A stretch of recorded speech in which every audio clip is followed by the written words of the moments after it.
Hello प्यारे बच्चों, कैसे हैं आप। मैं डॉक्टर सुशील आपको फिजिक्स की इस क्लास में तहे दिल से स्वागत करता हूं।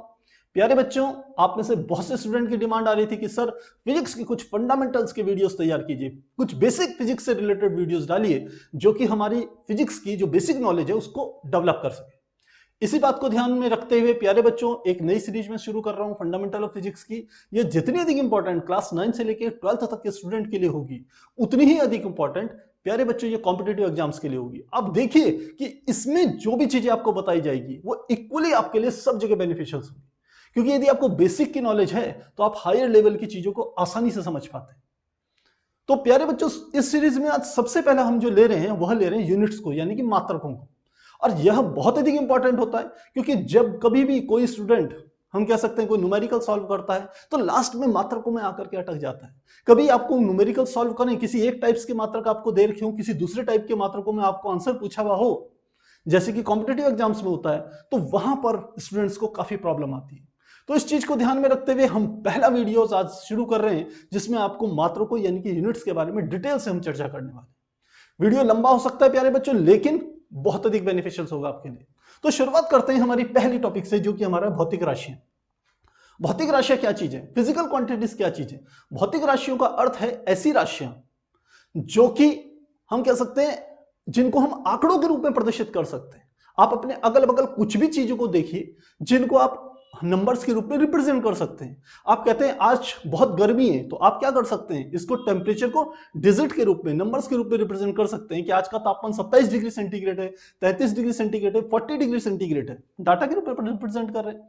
हम कहें कि एक व्यक्ति का भार बहुत ज्यादा है, तो आप उसको नंबर के रूप में रिप्रेजेंट कर सकते हैं कि उसका जो वेट है वो 90 केजी है, या हम कह सकते हैं 110 केजी है। तो ये डाटा है। आप कहते हैं कि मुझे बहुत समय हो गया है यहां पर खड़े हुए, तो आप बता सकते हैं आपको 1 घंटे का समय लगा, 2 घंटे का लगा, 3 घंटे का समय लगा। तो अपने अगल बगल जो भी चीजें आपकी हैं, चाहे आपकी हवा बह रही हो, आप हवा का वेग बताना चाह रहे हो, वो भी नंबर्स के रूप में बताना संभव है। इसके अलावा अन्य भी बहुत सारी चीजें, कहीं से कोई लाइट आ रही है तो लाइट कितनी तेज है, कितना कम, इसको भी हम नंबर्स के रूप में रिप्रेजेंट कर सकते हैं। तो ध्यान रखिए, आपके अगल बगल जो कुछ भी है जिसे आप नंबर के रूप में रिप्रेजेंट कर सकते हैं, उसे ही हम क्या कहते हैं, फिजिकल क्वांटिटी यानी कि भौतिक राशियां। अब इसमें शब्द आता है भौतिक। भौतिक राशियों का अर्थ है, भौतिक राशियों का अर्थ है प्यारे बच्चों कि ऐसी राशियां जिनकी हम फिजिकली अपीयरेंस देखते हैं, समझते हैं, महसूस करते हैं। क्योंकि बहुत सी ऐसी चीजें हैं जिनको आप सोचेंगे कि ये ऐसी होती है, लेकिन वो होती नहीं है। एक एग्जांपल से आपको बताना चाहूंगा। हम कहते हैं जो सबसे तेज जो स्पीड है वो लाइट की स्पीड है, यानी कि प्रकाश की चाल सबसे तेज है। कितनी होती है प्रकाश की चाल, आप जानते हैं, वो होती है 3 गुणा 10⁸ मीटर पर सेकेंड। ये प्रकाश की चाल होती है। और बहुत से लोग कहते हैं कि सर जो मन की चाल होती है वो तो प्रकाश से भी तेज है। पर प्यारे बच्चों, मन की चाल को किसी ने डिजिट के रूप में तो रिप्रेजेंट नहीं किया है ना, इसलिए ऐसी चीजें भौतिक राशियों की श्रेणी में नहीं आएंगी। भौतिक राशियां वही होंगी जिनको आप नंबर्स के रूप में रिप्रेजेंट कर सकते हैं। तो मुझे लगता है ये चीज आपको अब आसानी से समझ में आ गई होगी कि आखिर भौतिक राशियां होती क्या है। अब हम समझते हैं कि भौतिक राशियां कितने प्रकार की होती है। तो अब हम नेक्स्ट देखते हैं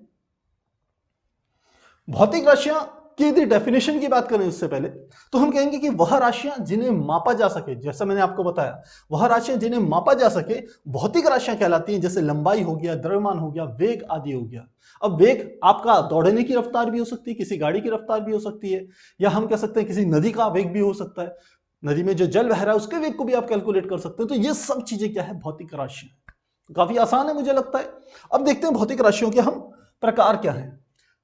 भौतिक राशियों के प्रकार में मुख्य रूप से हम 2 राशियों का यहां जिक्र करेंगे। पहली जो हमारी राशि आएगी वह राशि हमारी आएगी, पहली मूल राशि, पहली हमारी हो गई मूल राशि, और दूसरी हमारी होगी व्युत्पन्न राशियां। तो पहले समझिए कि मूल राशियां क्या होती है।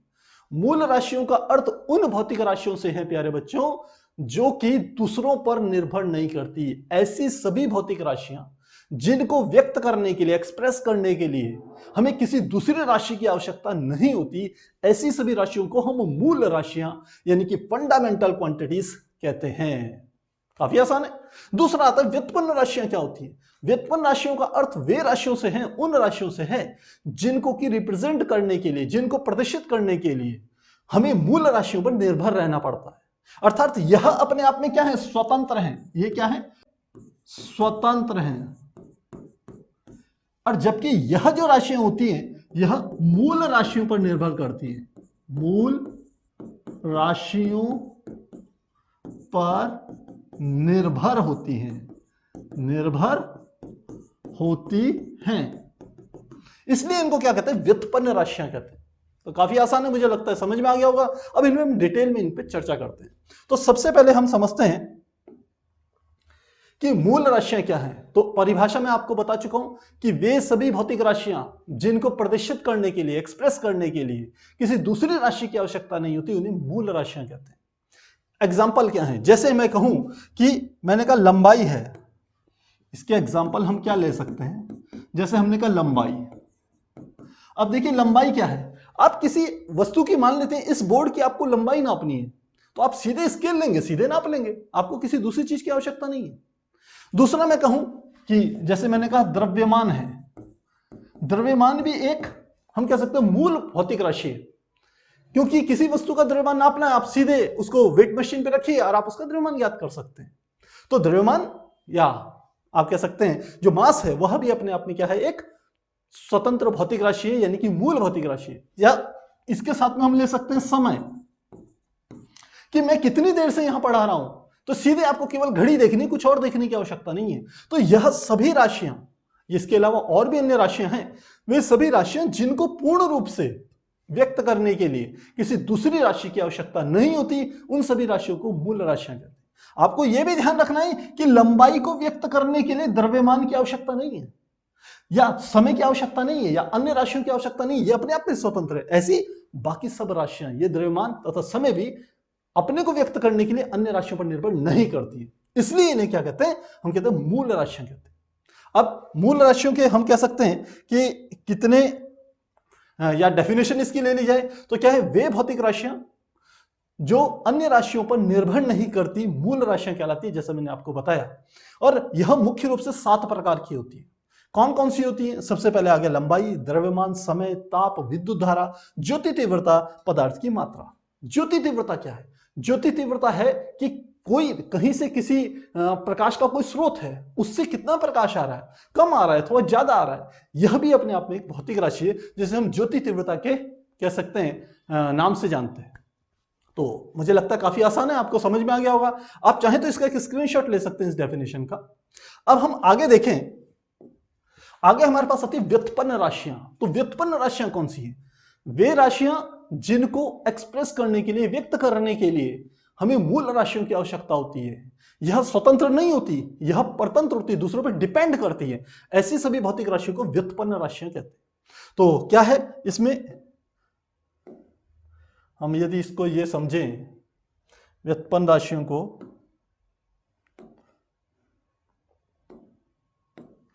व्युत्पन्न राशियां, इसके एग्जाम्पल देख लेते हैं प्यारे बच्चों। एग्जाम्पल में हमारे पास आ गया, जैसे हम कहें वेग।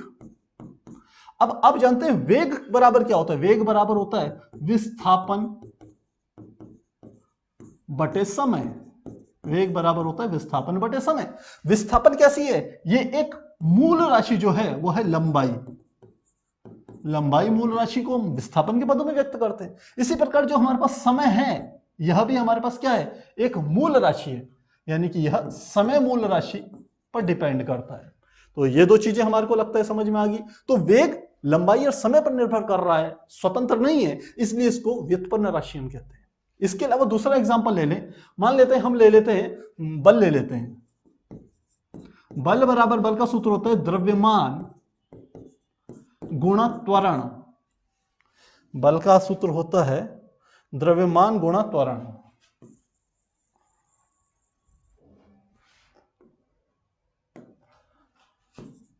द्रव्यमान गुणा त्वरण। अब देखिए इसमें जो द्रव्यमान है यह क्या है, एक मूल राशि है, मूल राशि है। जबकि आप जानते हैं त्वरण बराबर होता है वेग परिवर्तन बटे समय, वह भी हम कह सकते हैं वेग पर निर्भर करती है, और वेग अपने आप में मूल राशि लंबाई तथा समय पर निर्भर करती है। इसका अर्थ है कि जो त्वरण है वह भी अपने आप में स्वतंत्र राशि नहीं है, यह भी मूल राशियों पर निर्भर है। इसलिए हम कहते हैं बल भी क्या है, एक व्युत्पन्न राशि है। केवल बल ही नहीं, साथ ही यदि मूल राशियों को छोड़ दिया जाए, जिनको मैंने अभी आपको बताया, उसके अतिरिक्त जितनी भी अधिक भौतिक राशियां हों वो सारी की सारी व्युत्पन्न राशियां कहलाती हैं। इसके अलावा हम कह सकते हैं कार्य हो गया, कार्य के अलावा हमने जैसे बल लिख दिया, क्षेत्रफल हो गया, आयतन हो गया, ऊर्जा के हम कहते हैं गतिज ऊर्जा कहते हैं, स्थितिज ऊर्जा कहते हैं, ये सब क्या है, व्युत्पन्न राशियां कहलाती है। तो काफी आसान है, मुझे लगता है आपको अच्छे से समझ में आ गया होगा। आगे देखें, अगला आता है इसकी डेफिनेशन। जैसे मैंने आपको बताई, आप चाहें तो इसको समझ सकते हैं कि वे भौतिक राशियां जिनको अन्य किसी राशियों पर निर्भर, जो अन्य किसी राशियों पर निर्भर नहीं करती, यहां पर एक शब्द छूट गया प्यारे बच्चों, निर्भर नहीं करती, वे भौतिक राशियां जो अन्य राशियों पर निर्भर करती है, सॉरी, वे भौतिक राशियां जो अन्य राशियों पर निर्भर करती हैं, व्युत्पन्न राशियां कहलाती हैं। तो काफी आसान है, जैसा मैंने आपको डेफिनेशन में बताया। दूसरा, मूल राशियों को छोड़ करके अन्य सभी भौतिक राशियां जो होती हैं वह व्युत्पन्न राशि होती है। आपको ध्यान रखना है, मूल राशियों को छोड़कर अन्य सभी भौतिक राशियां क्या होती हैं, व्युत्पन्न राशियां होती हैं। और मूल राशियां मैंने बता दी थी 7 कौन कौन सी होती हैं, इसके एग्जांपल्स कौन कौन से, क्षेत्रफल, आयतन, बल, कार्य, घनत्व, त्वरण, वेग आदि। तो इस प्रकार से हम इसको समझ सकते हैं। अब हम आगे चलते हैं। अब हमारे आता है भौतिक राशियों का मापन, कि ठीक है, हमने एक डेफिनेशन दे दी कि भौतिक राशियां वे राशियां होती हैं जिनको हम आंकड़ों के रूप में प्रदर्शित कर सकते हैं, जिनको हम माप सकते हैं। लेकिन माप की कुछ ना कुछ एक तरीका तो होगा ना, आखिर मापन होगा कैसे? तो किसी भी भौतिक राशि को जब हम रिप्रेजेंट करते हैं तो मुख्य रूप से दो चीजों का हम कह सकते हैं, दो चीजों के रूप में उसको रिप्रेजेंट करते हैं। एक होता है एक नंबर यानी कि अंकिक मान, और दूसरा होता है जिसे हम कहते हैं उसका मात्रक। तो क्या कह सकते हैं हम कि कोई भी जो भौतिक राशि है जिसका जब मापन किया जाता है, यह दो चीजों के रूप में होता है। एक आंकिक मान, आंकिक मान, और दूसरा जो होता है यह होता है इसका मात्रक। इन दो रूप के, इन दो चीजों के रूप में हम किसी भी भौतिक राशि को रिप्रेजेंट कर सकते हैं। जैसे अभी मैंने आपको जिक्र करा, एग्जांपल ले लेते हैं इसका, जैसे हमने कहा वेग। अब वेग बराबर क्या होता है आप समझ सकते हैं। हमने कहा वेग बराबर होता है विस्थापन, वेग बराबर होता है विस्थापन बटे समय। तो वेग बराबर होता है विस्थापन बटे समय, ये हमारा इसका फॉर्मूला होता है। लेकिन वेग को हम कैसे लिख सकते हैं? हमने कहा कोई वस्तु दौड़ रही है, चल रही है, तो उसका वेग कितना है? मैंने कहा उसका वेग है 10 मीटर प्रति सेकंड। अब आप ध्यान दीजिए ये क्या चीजें हैं। अगर मैं इसमें कहूं कि इसमें क्या क्या चीजें हैं, तो ये हमारे पास आएगा कि जो 10 है ये हमारे पास है आंकिक मान, आंकिक मान, और यह जो हमारा मीटर प्रति सेकंड है यह अपने आप में क्या है? यह हमारा है मात्रक। तो कोई भी भौतिक राशि हो, चाहे वो वेग लीजिए, चाहे घनत्व लीजिए, चाहे त्वरण लीजिए, चाहे हम कह सकते हैं बल लीजिए, उन सब को हम कह सकते हैं इन दो चीजों के रूप में रिप्रेजेंट करते हैं। जैसे मैं एग्जांपल दूसरा लूं, सेकंड एग्जांपल हम ले रहे हैं, जैसे हम बल के बारे में कहें तो बल मैंने कहा यह है 5 न्यूटन, 5 न्यूटन का बल है। तो इसमें ये 5 जो है ये क्या है? आंकिक मान है, और ये जो न्यूटन है ये क्या है? मात्रक। और यह हमारा क्या है? आंकिक मान, आंकिक मान। तो कोई भी भौतिक राशि होगी, यदि आप उसे रिप्रेजेंट करना चाह रहे हैं तो दो चीजों की आवश्यकता होगी, एक उसका आंकिक मान, एक दूसरा उसका मात्रक। तो मुझे लगता है ये चीज आपको समझ में आ गई होगी। अब मापन किया कैसे जाता है इस पे हम चर्चा करने वाले हैं। तो आगे देखें, तो भौतिक राशियों के मापन में हम किस किस बातों की कह रहे हैं? मानक मात्रक। जब हम कहते हैं कि किसी भौतिक राशि को दो चीजों से रिप्रेजेंट करते हैं, एक उसका मात्रक से और एक अंकिक मान से, तो आखिर उसके मात्रक से क्या संदर्भ है, मात्रक का क्या अर्थ है? और मात्रक भी ऐसा मात्रक जिसको कि हम मानक मात्रक कहते हैं। देखिए प्यारे बच्चों, मात्रक का अर्थ होता है आप किसी भी भौतिक राशि को जब नापते हैं तो उसके लिए आपके पास कोई ना कोई एक पैमाना तो होगा नापने का। मान लो मेरी लंबाई आप नापना चाह रहे हो तो आपके पास मीटर स्केल होगा। आप मेरा वेट मापना चाह रहे हो तो आपके पास एक वेट मशीन होगी। और वेट मशीन में जो निशान होंगे वो किस में होंगे, ग्राम्स के रूप में होंगे, किलोग्राम्स के रूप में होंगे, और मीटर स्केल पे जो निशान होंगे वो मीटर के रूप में होंगे, सेंटीमीटर के रूप में होंगे। तो ये जो मीटर है, सेंटीमीटर है, यही हमारे क्या है, एक प्रकार से मानक मात्रक होते हैं। और अलग अलग समय पर अलग अलग हम कह सकते हैं तरीके से मानक मात्रक माने गए। तो डिटेल पे चर्चा करने वाले हैं। फिलहाल आप चाहें तो इसकी डेफिनेशन समझ सकते हैं कि किसी भौतिक राशि को मापने के लिए या नापने के लिए उस राशि में एक निश्चित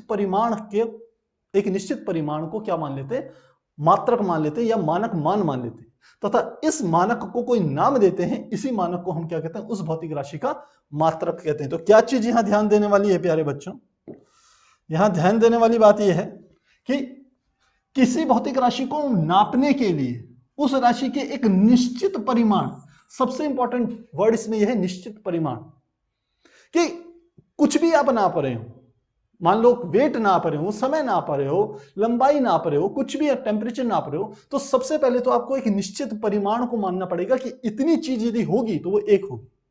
सपोज हम कहते हैं कि हमारे पास कोई कपड़ा है, हम उस कपड़े को नापना चाह रहे हैं, आपके पास कुछ नहीं है, तो आप ये तो कह सकते हैं ना कि उसको कपड़े को लिया, आपने हाथ से ऐसे करके नापा कि मेरे यहां से लेके यहां तक की जो लंबाई होगी ये कपड़े की एक लंबाई होगी, फिर कपड़े को दूसरा करा, इतनी दूसरी होगी, तीसरी होगी। तो बाद में कोई पूछे आपसे ये कपड़ा कितना मीटर लंबा है, तो आप कह सकते हो 10 हाथ लंबा है, 20 हाथ लंबा है। तो ये जो एक हाथ का जो हम कह सकते हैं मेजरमेंट है, मापन है, उसी को कह रहे हैं ये निश्चित परिमाण। काफी आसान है।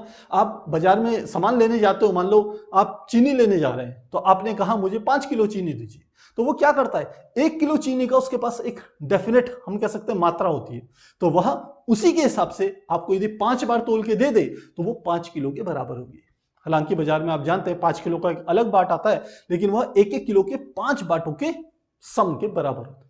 तो निश्चित परिमाण का अर्थ यह है कि किसी भौतिक राशि को मापने के लिए उस राशि के एक निश्चित परिमाण को मानक मान लेते हैं। ध्यान रखिएगा, मानक मान लिया, स्टैंडर्ड मान लिया, तथा इस मानक को कोई नाम दे देते हैं। जैसे हमने कहा कि चीनी के एक निश्चित मात्रा को आपने कह दिया 1 किलोग्राम है, तो वो जो नाम दे दिया किलोग्राम, वही हमारे पास क्या है, यहां पर एक मात्रक है, उसको उस मानक को एक नाम दे देते हैं, और इसी मानक को उस भौतिक राशि का मात्रक कहते हैं। तो जैसे मैंने आपको बताया, द्रव्यमान का मात्रक जैसे आप किलोग्राम यूज करते हैं, कोई सामान लेने जाते हैं, यदि उसको द्रव्यमान नापना चाह रहे हैं तो आप कहते हो 1 kilogram, 2 kilogram, 2.5 kilogram, 5 kilogram, 10 kilogram, तो वो क्या है, उसके मात्रक है। किलोग्राम जो है वो मात्रक। तो ये बात हम बता चुके हैं कि भौतिक राशि के मापन के लिए 2 चीजों की आवश्यकता है, एक मात्रक, दूसरा आंकिक मान। आगे देखें प्यारे बच्चों, आप चाहें तो इस डेफिनेशन का स्क्रीनशॉट ले सकते हैं। आगे शुरू करें। अगला हमारे पास जो आता है वह है मात्रकों के 2 प्रकार। हमारे पास जैसे हमने भौतिक राशि को 2 कह सकते हैं कैटेगरी में 2 प्रकार से विभाजित किया था, वैसे ही मात्रकों को भी 2 भागों में विभाजित कर सकते हैं। कौन कौन से हैं इसमें चर्चा करें तो ये हमारे पास है, पहला हमारे पास है मूल मात्रक और दूसरा है व्युत्पन्न मात्रक। बिल्कुल, ये जो मूल मात्रक हैं ये मूल भौतिक राशियों के मात्रक हैं, मूल भौतिक राशियों के मात्रक। मूल भौतिक राशियों के मात्रक क्या होंगे, मूल मात्रक। और दूसरी तरफ समझें तो व्युत्पन्न भौतिक राशियों, व्युत्पन्न यानी कि जो ड्राइव हम फिजिकल क्वांटिटी कहते थे जिन्हें, व्युत्पन्न भौतिक राशियों के मात्रक, राशियों के मात्रकों को व्युत्पन्न मात्रक कहते हैं, व्युत्पन्न मात्रक कहते हैं। तो मुझे लग रहा है ये दोनों डेफिनेशंस आपको अच्छे से समझ में आ गई, दोनों में डिफरेंस समझ में आ गया होगा। अब मूल मात्रक कौन कौन से होंगे, जो मूल भौतिक राशियों के मात्रक होंगे वो मूल मात्रक, और जो व्युत्पन्न भौतिक राशियों के होंगे मात्रक होंगे वो क्या होंगे, व्युत्पन्न मात्रक होंगे। तो एग्जाम्पल यदि आप चाहें तो यहां पर ले सकते हैं। इसका एग्जाम्पल क्या आ जाएगा, जैसे हमने कहा, इसका एग्जाम्पल है, जैसे हमने कहा लंबाई है, लंबाई एक मूल राशि है, और व्युत्पन्न मात्रक में ले लीजिए जैसे वेग एक व्युत्पन्न भौतिक राशि है, ये मूल भौतिक राशि है, ये व्युत्पन्न भौतिक राशि है वेग। इसका एग्जाम्पल में कहें तो अब हम कहें कि ये किस प्रकार से डिपेंड करता है, तो लंबाई का जो मात्रक है वो अलग अलग आप देखेंगे, कहीं पर इसका मात्रक मीटर इस्तेमाल होता है, कहीं पर इसका मात्रक सेंटीमीटर इस्तेमाल होता है, कहीं पर इसका इस्तेमाल फुट इस्तेमाल होगा, फुट या फीट। इसी प्रकार से जैसे हम वेग के मात्रक लिखें तो वेग के कई सारे मात्रक लिखे जा सकते हैं। पहला इसे लिख सकते हैं मीटर प्रति सेकेंड, ये एक मात्रक है। दूसरा जिसे हम कह सकते हैं सेंटीमीटर प्रति सेकेंड। तीसरा हम लिख सकते हैं फुट प्रति सेकेंड। ये तीनों के तीनों वेग के मात्रक हो सकते हैं। तो यदि मूल भौतिक राशि है तो उसके मात्रक मूल मात्रक, और यदि व्युत्पन्न भौतिक राशि है तो उसके मात्रक व्युत्पन्न मात्रक होंगे। तो अब आगे इन पर डिटेल में चर्चा करते हैं। तो हम आगे चलें। मूल मात्रकों की विभिन्न पद्धतियां। अब हम मूल मात्रकों की विभिन्न पद्धतियों पर चर्चा करते हैं। सबसे पहले मूल मात्रकों की प्यारे बच्चों विभिन्न पद्धतियों का अर्थ है कि अलग अलग समय पर अलग अलग मूल भौतिक राशियों को मापने के लिए अलग अलग मानक माने गए। जैसे प्रारंभ में हम बात करें, शुरुआत में जब कोई अंतरराष्ट्रीय स्तर पर कोई ऐसा स्केल नहीं होते थे तो लोग क्या करते थे, वहां पर फुट का इस्तेमाल करते थे, जिसे वर्तमान में फीट भी कहते हैं। एक फुट जो होता था, फुट मतलब पांव, लोग जमीन को नापने के लिए अपने पांव का जो तला होता है उसका यूज करते थे, और उससे क्या करते थे, जमीनों को नापते थे कि 1 फुट 2 फुट 3 फुट 4 फुट। अब वहां देखिए समस्या क्या आई, वहां समस्या यह आई कि यदि कोई बड़ा सा पहलवान सा व्यक्ति है तो उसका 1 फुट क्या होगा, लंबा होगा, और यदि कोई छोटा दुबला पतला व्यक्ति है उसका, या कोई बच्चा है तो उसका जो फुट की जो माप होगी वो क्या होगी, कम होगी। तो वहां पर डिफरेंस आ जाता था। तो इन चीजों को दूर करने के लिए हम कह सकते हैं एक उच्च स्तर पर यह बात हुई कि एक ऐसे मानक बनाए जाएं भौतिक राशियों को मापने के लिए जो पूरे वर्ल्ड में एक जैसे हों, और इन्हीं को हम क्या कहते हैं, जो मात्रकों की पद्धतियां कहते हैं। तो ये 3 प्रकार की होती हैं। सबसे पहले हम कहें, पहली जो पद्धति आती है, पहली हमारे पास जो पद्धति है सबसे पहली, वह हमारे पास आती है जिसे हम कहते हैं फुट एफपीएस पद्धति। एफपीएस पद्धति। अब एफपीएस पद्धति पहली पद्धति है, और इसमें हम कह सकते हैं कि इसमें एफ का अर्थ है फुट, पी का अर्थ है पौंड, और एस का मतलब है सेकेंड। तो भौतिक राशियों को मापने की वह पद्धति जिसमें लंबाई को फुट में, ध्यान रखना ये फुट क्या चीज है, ये क्या है, लंबाई का मात्रक है। ये जो हमारे पास है आपको ध्यान रखना है, ये फुट किसका, लंबाई का, ये लंबाई का मात्रक है। पौंड किसका मात्रक है, ये द्रव्यमान का मात्रक है। सेकंड किसका है, ये समय का मात्रक है। तो पहली जो पद्धति आई वो एफपीएस पद्धति आई। बहुत से कॉम्पिटिटिव एग्जाम्स में फुट में आपको चीजें दे दी जाती है और आपको कन्वर्जन करना पड़ता है दूसरी मात्रक पद्धति में, तो आपको पता होना चाहिए, ज्ञान होना चाहिए कितना है। तो ये हमारी पहली पद्धति है जिसे हम एफपीएस पद्धति कहते हैं, यानी कि फुट पौंड सेकंड पद्धति। अब दूसरी पद्धति पे यदि चर्चा करें तो जो हमारी दूसरी पद्धति आती है वह हमारी होती है जिसको हम कहते हैं सीजीएस पद्धति। अब सीजीएस पद्धति में भी बिल्कुल पहले की तरह है प्यारे बच्चों। इसमें हम कहें कि सी क्या है, सेंटीमीटर, जी क्या है, ये हमारे पास है ग्राम, और एस क्या है, ये हमारे पास है सेकेंड। इसका अर्थ है मात्रकों की एक ऐसी पद्धति जिसमें लंबाई को सेंटीमीटर में, द्रव्यमान को ग्राम में और समय को सेकंड में मापा जाए। इसको हम क्या कह देते हैं, सीजीएस पद्धति कहते हैं। तो मुझे लग रहा है ये काफी आसान है, आपको अच्छे से समझ में आ गया होगा। अब हम ये देखें कि ये सेंटीमीटर किसकी है, ये सेंटीमीटर लंबाई का मात्रक है। ग्राम किसका है, यह है द्रव्यमान का मात्रक है, और सेकंड किसका मात्रक है, यह समय का मात्रक है। तो मात्रकों की दूसरे नंबर की पद्धति सीजीएस पद्धति, जिसमें लंबाई को सेंटीमीटर में, द्रव्यमान को ग्राम में और समय को सेकंड में मापा जाता है, सीजीएस पद्धति कहलाती है। ये इसी क्रम में, जिस क्रम में बता रहा हूं, इसी क्रम में लगभग ये डेवलप होती चलेगी। तीसरी जो सबसे इंपॉर्टेंट हमारी पद्धति होती है उसको हम नाम देते हैं, जिसको हम कहते हैं एमकेएस पद्धति। तीसरी होती है एमकेएस पद्धति, और ये सबसे अधिक इंपॉर्टेंट हम कह सकते हैं पद्धति है। एडवांस में जिसे हम सिस्टम ऑफ यूनिट कहते हैं प्यारे बच्चों, जिसे हम सिस्टम ऑफ यूनिट कहते हैं, वो यही एमकेएस पद्धति का ही विस्तृत रूप है। तो एम यानी कि जिसे हम कहते हैं मीटर, मीटर, के यानी कि किलोग्राम, किलोग्राम, और एस यानी कि यह है सेकंड, सेकंड। तो आप ध्यान दीजिएगा, तो तीनों पद्धतियों में जो समय का मात्रक है वो सेकंड ही है। तो मीटर किसका मात्रक है, आप देख रहे होंगे, ये किसका मात्रक है, ये लंबाई का मात्रक है। मीटर किसका मात्रक है, यह लंबाई का मात्रक। किलोग्राम किसका है, द्रव्यमान का मात्रक है। और सेकंड किसका मात्रक है, यह तो समय का ही मात्रक है। तो इस प्रकार से हम मात्रकों की तीन पद्धतियों को समझ सकते हैं। बाद में जाकर के यह एमकेएस पद्धति ही हम कह सकते हैं वर्तमान में इस्तेमाल हो रही है अंतरराष्ट्रीय स्तर पर। बाकी इन सब का भी आपको नॉलेज अच्छे से होनी चाहिए, और एग्जाम के पॉइंट ऑफ व्यू से कहें तो इनमें आपस में कन्वर्जन किया जाता है बहुत से न्यूमेरिकल्स में। तो अब यहां पर ध्यान देने वाली बात आप ध्यान रखना, जो फुट है इसका इंग्लिश का पहला लेटर किसको इस्तेमाल किया गया, एफ को, क्योंकि इसको कहते हैं फुट। पौंड, तो पौंड का पहला लेटर क्या आ गया, पी। सेकंड यानी कि सेकंड, जब इंग्लिश में लिखेंगे सेकंड को समय के मात्रक, तो उसका पहला अल्फाबेट क्या आ जाएगा, एस आ जाएगा। इसी प्रकार लंबाई का जो मात्रक होता है सेंटीमीटर, उसका पहला अल्फाबेट ले लिया सेंटीमीटर। ग्राम का पहला लेटर ले लिया इंग्लिश का ग्राम, और समय का ले लिया सेकंड का एस। तो इसी जैसी पद्धति होगी।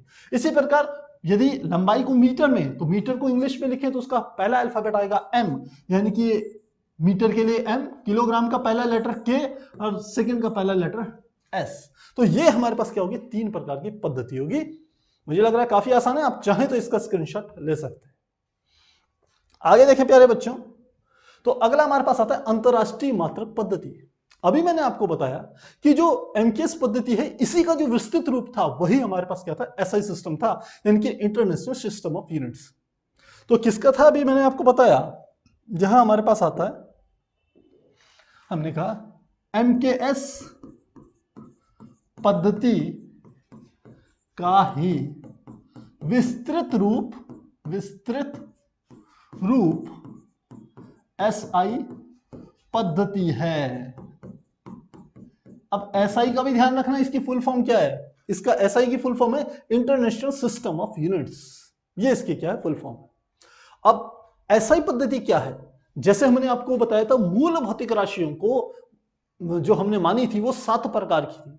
तो उन 7 भौतिक राशियों को यदि हम इंटरनेशनल सिस्टम ऑफ यूनिट्स में यदि उसका ध्यान दें तो हमारे पास 7 मात्रक आ जाते हैं, और उनको हम क्या करेंगे, अब डिटेल से उन पर चर्चा करेंगे। तो प्यारे बच्चों, जो हमने 7 बातें करी थी, जैसे लंबाई का मात्रक हम कह सकते हैं मीटर होता है, द्रव्यमान का किलोग्राम, समय का सेकंड, ये 3 तो हमने कहा था 3 पद्धतियों में हमने देखे थे। लेकिन एमकेएस पद्धति हमने कहा उसका विस्तृत रूप, एसआई जो है वो एमकेएस पद्धति का विस्तृत रूप है, उसको एक्सपेंड किया गया है। यानी कि 7 मात्रक, उसी के साथ बाकी हम कह सकते हैं 3 हमारे पास पहले से थे, चारों को और जोड़ दिया जाए 4 मात्रकों को, तो टोटल कितने होंगे, 7 मात्रक। अब उन 7 मात्रकों को थोड़ा सा हम उनकी डेफिनेशंस भी देख लेते हैं। तो अगला देखते हैं हम, सबसे पहला हमारा आ जाता है, पहला जो हमारा मात्रक आता है वो होता है मीटर। मीटर किसका मात्रक है, आप समझ सकते हैं, यह जो हमारा मात्रक होता है यह होता है मीटर, ये होता है लंबाई का मात्रक। किसका मात्रक है, ये लंबाई का मात्रक। और डेफिनेशन क्या है, 1 मीटर वो दूरी है जो क्रिप्टन 86 परमाणु से उत्सर्जित नारंगी रंग के प्रकाश की, ये जो नंबर है 1650763.73 गुना होती है, या इतनी तरंगे आती हैं। क्रिप्टन 86 से निकलने वाली तरंगों को यदि इतनी संख्या को एक लाइन बाय लाइन रख दिया जाए तो जो जो डिस्टेंस आती है उसी को हम क्या कहते हैं, 1 मीटर, जो कि लंबाई का मात्रक होता है। काफी आसान है, ध्यान रखना, यहां 86 क्रिप्टन 86 परमाणु की बात हो रही है, और उससे जो भी प्रकाश निकलते हैं अलग अलग तरीके से, उसमें आपने कौन सा प्रकाश लेना है, नारंगी रंग का प्रकाश लेना है, और उसकी इतनी आपने वेवलेंथ ले लेनी, तो वो 1 मीटर के बराबर हो। शुरुआत में ये तो हमारी एडवांस डेफिनेशन है, प्रारंभ में क्या किया गया था, एक प्लेटिनम और इरिडियम 2 धातुओं को लेकर के उनको मिक्स करके एक लंबी सी छड़ बना दी गई थी, और उस छड़ के 2 चिन्हों के बीच की दूरी को 1 मीटर माना गया था। लेकिन बाद में साइंटिस्टों ने सोचा कि हम एक अंतरराष्ट्रीय जो ब्यूरो था वहां पर ये चीजें जब रखी गई तो सोचा कि यदि किसी कारण से यह जब चीजें नष्ट हो जाएं तो हम मानक जो हमारे मूल मात्रक हैं उनको कैसे हम दोबारा से प्राप्त करेंगे। इस बात को समझते हुए इन नई डेफिनेशंस को डेवलप किया गया। तो काफी आसान है मुझे लग रहा है। ये जो डेफिनेशन है ये जरूरी नहीं आपको याद करनी, पर आपको पता होना चाहिए कि आखिर क्या चीजें ये होती। अगला देखें, दूसरा हमारा होता है किलोग्राम। ये किलोग्राम होता है द्रव्यमान का मात्रक। यह किसका मात्रक है? द्रव्यमान का मात्रक। और 1 किलोग्राम कार्बन 12, यहां कार्बन 12 की बात की गई है क्योंकि कार्बन के 2 समस्थानिक होते हैं, कार्बन 12 और कार्बन 14। तो 14 नहीं लेना हमने, कार्बन 12 लेना है।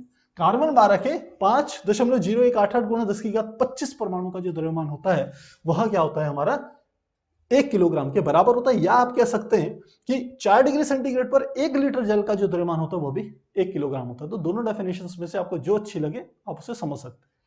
तीसरा हमारा होता है सेकंड। ये किसका मात्रक होता है? समय का मात्रक होता है, आप जानते हैं। तो 1 सेकंड वह समय है या वह समय अंतराल है जिसमें परमाणु घड़ी में एक, हम कह सकते हैं एटॉमिक क्लॉक ली जाती है, परमाणु घड़ी ली जाती है, जिसमें सीजियम का एक परमाणु वाइब्रेशन करता है, टक्कर मारता है। जैसे आपने पेंडुलम वाली घड़ी देखी होगी, उसमें पेंडुलम ऐसे ऐसे घूमता रहता है। तो वैसे एक एटॉमिक क्लॉक लें और उसमें सीजियम का एक परमाणु यदि ऐसे ऐसे हम कह सकते हैं वाइब्रेशन करें, तो उसके इतने जो कंपन होंगे वह हमारे 1 सेकंड के बराबर होते हैं। और इतने कंपन कितने? 91, 92, 63, 1770। बहुत से बच्चों को यह सीधे याद नहीं होता, हालांकि ऐसी जरूरी नहीं कि आपको याद करना पड़े, पर फिर भी परफेक्शन आप चाहते हैं तो आपको याद भी होना चाहिए। तो उसको याद करने का तरीका है, इसको ब्रेक करके लिखिए 91, 92, 63, 1770। इतने बार ये क्या करता है? कंपन करता है।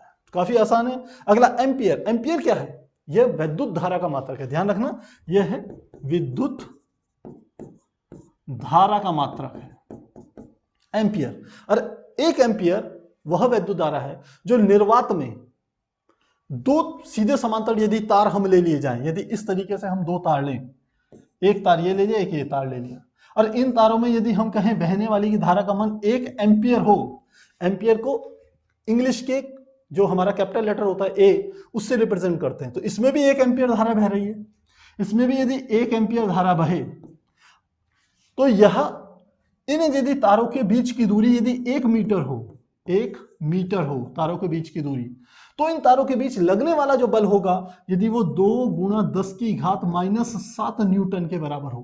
तारों के बीच लगने वाले बल का मान 2 गुणा 10 की घात -7 न्यूटन, जो कि यहां पर लिखा हुआ है। यह यदि इतना बल लगे तो आपको समझ जाना चाहिए इन तारों में बहने वाली धारा का मान 1 एम्पियर होगा। प्यारे बच्चों ध्यान रखिए, ये जो एम्पियर की परिभाषा है ये बहुत अधिक इंपॉर्टेंट है। यह केवल क्लास 11th ही नहीं, क्लास 12th में भी आपके बहुत काम आएगी। तो मेरी सजेशन है आप इसको जरूर से याद कर लीजिए। आगे देखें, अगला हमारे पास जो आता है वह हमारे पास आता है केल्विन। केल्विन जो होता है यह ताप का मात्रक होता है।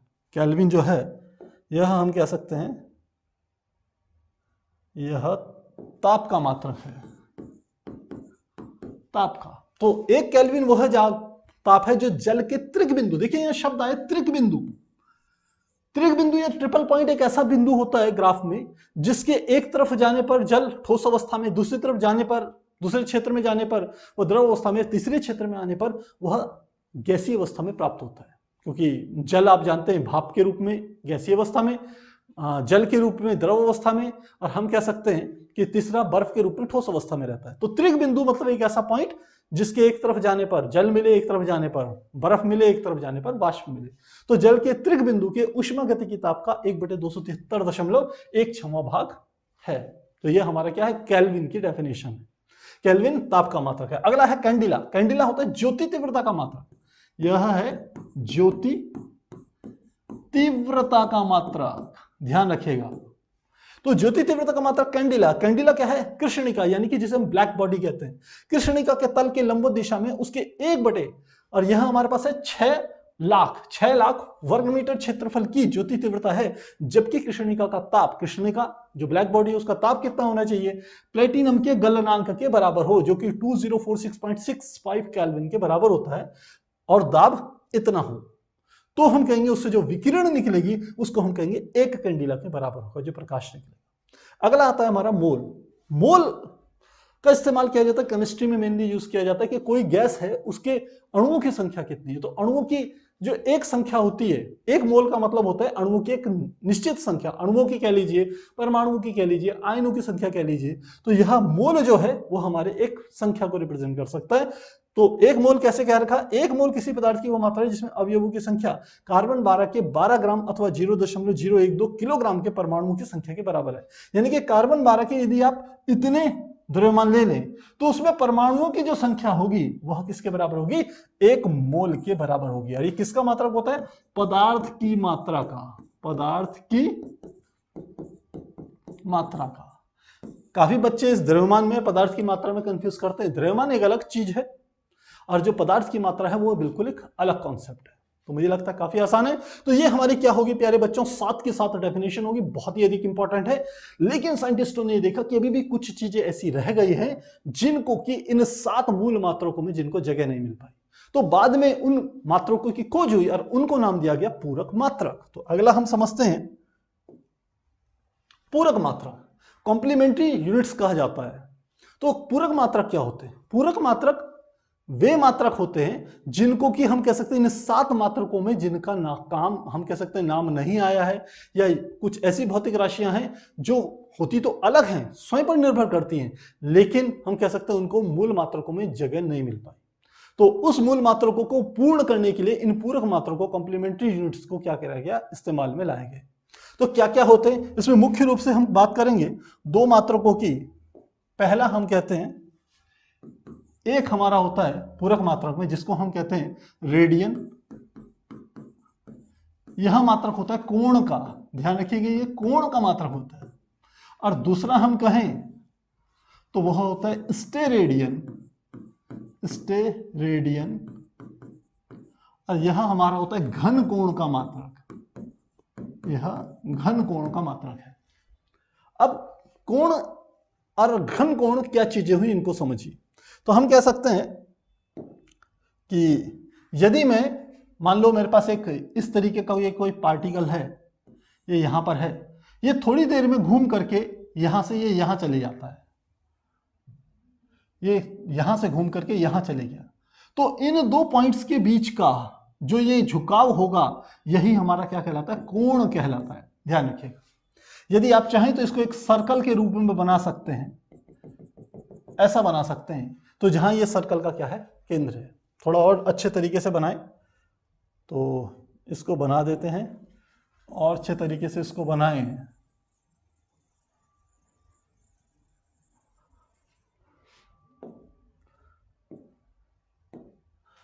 ये हम कहते हैं ये एक मैंने एक सर्कल बना लिया, इसका यहां पर क्या हो गया, केंद्र हो गया। कोई पॉइंट, कोई कण यहां पर स्थित था, किसी ए बिंदु पर स्थित था, कुछ समय बाद चल करके वो बी बिंदु पर पहुंच गया। तो जैसे हमने वृत्त का केंद्र है ओ से ए को मिलाया, वैसे हमने ओ से बी को मिला दिया। इनके बीच ये जो झुकाव होता है इसी को हम क्या नाम देते हैं, कोण नाम देते हैं। और ध्यान रखिएगा कोण बराबर होता है, कोण बराबर होता है चाप बटे त्रिज्या। और यदि आप इसका एमकेएस पद्धति के हिसाब से यदि इसका मात्रक निकालेंगे तो नहीं निकलेगा, क्योंकि यहां चाप भी क्या है, लंबाई है। ए से लेके बी तक की जो ये वाली कर्व लंबाई है ये क्या कहलाती है, चाप। और त्रिज्या क्या है, ओ से लेके ए तक की दूरी क्या है, त्रिज्या। तो चाप को भी लंबाई या मीटर में प्रदर्शित करेंगे, त्रिज्या को भी मीटर में प्रदर्शित करेंगे, तो मीटर से मीटर कट जाएगा। तो कोण एक प्रकार का रेशियो है, लेकिन वह एक स्वतंत्र हम कह सकते हैं मात्रक है, इसलिए उसको रिप्रेजेंट किया जाता है किसके रूप में, रेडियन के रूप में। इसके रूप में, रेडियन के रूप में रिप्रेजेंट करते हैं। तो यह तो हमारा आ गया कोण। अब घन कोण क्या हुआ, जिसका मात्रक स्टेरेडियन होता है। अब सोचिए यदि हम कोई एक इस तरीके से एक फुटबॉल ले लें, यह हमारे पास एक सर्कल ना होकर के हम कह सकते हैं यह क्या है, एक फुटबॉल है। इस तरीके से हमने इसकी शेडिट कर दिया, ये शेडिट कर दिया। अब हम क्या कर रहे हैं, इसका एक पोर्शन ले रहे हैं। हमने क्या करा, इसके पृष्ठ का ये एक हिस्सा ले लिया, ये क्या था, इस वृत्त का केंद्र था। अब इसके इस हिस्से से यदि यहां पर हम छोटी छोटी रेखाएं खींचते चले जाएं इस तरीके से, तो ये जो हिस्सा होगा, ये वाला हिस्सा, यह अपने आप में एक पृष्ठ है। जैसे फुटबॉल का ऊपर का हिस्सा होता है, फुटबॉल छोटे छोटे पीसेस से मिलकर के बनी होती है। तो एक ऊपर के पीस की कल्पना कीजिए, उसके अलग अलग बिंदुओं से उस गोले के केंद्र पर क्या कीजिए, रेखाएं खींचिए। तो गोले के केंद्र पर जो इस प्रकार का एक कोण बनेगा, वही कोण क्या होता है, हमारा घन कोण होता है, जिसका मात्रक स्टेरेडियन होता है। ये बिल्कुल वही है जैसे हम कहें कोन है, जैसे आप आइसक्रीम खाते हो तो जो कोन होता है जहां पर वो पॉइंट चोंच बनी हुई होती है, वहां पर यदि हम कहें कितने कोण का है तो वह कोण जो होगा वो घन कोण होगा, स्टेरेडियन के रूप में होगा। और घन कोण का मात्रक क्या होता है? घन कोण बराबर होता है, घन कोण बराबर इसे कह सकते हैं हम पृष्ठ का क्षेत्रफल, पृष्ठ का क्षेत्रफल बटे त्रिज्या का स्क्वायर। ये हमारा क्या होता है? घन कोण का मात्रक होता है। अब इसको भी यदि एमकेएस पद्धति में आप इसका मात्रक निकालना चाहेंगे तो नहीं निकलेगा, क्योंकि क्षेत्रफल क्या होता है? लंबाई गुणा चौड़ाई, लंबाई भी मीटर में, चौड़ाई भी मीटर में, तो ऊपर आएगा मीटर स्क्वायर, जबकि त्रिज्या क्या है? डिस्टेंस है, तो त्रिज्या का स्क्वायर तो फिर मीटर का स्क्वायर, तो मीटर स्क्वायर से मीटर स्क्वायर कट जाएगा, तो एमकेएस पद्धति के हिसाब से इसका मात्रक नहीं निकलने वाला। इसलिए इसको एक नया मात्रक हम नाम देते हैं, यह हमारा होता है स्टेरेडियन, स्टेरेडियन। तो इस प्रकार से प्यारे बच्चों हमने 7 मात्रक और 2 पूरक मात्रों पर चर्चा करी। पहला हमारा था रेडियन जो मात्रक जो कि कोण भौतिक राशि का मात्रक है, दूसरा स्टेरेडियन जो कि घन कोण भौतिक राशि का मात्रक। तो प्यारे बच्चों मुझे लगता है ये चीजें आपको अच्छे से समझ में आ गई होगी, बहुत अधिक इंपॉर्टेंट है। मुझे उम्मीद है आप इसको अच्छे से देख करके अच्छे से समझ लेंगे, क्योंकि बाद में आप देखेंगे काफी जगह इनका कन्वर्जन आता है, तो कन्वर्जन भी हम आगे आपको अगले वीडियोस में बताएंगे। मुझे लगता है आज के लिए इतना काफी है, तो फिर मिलते हैं अगली क्लास में, तब तक के लिए गुड बाय।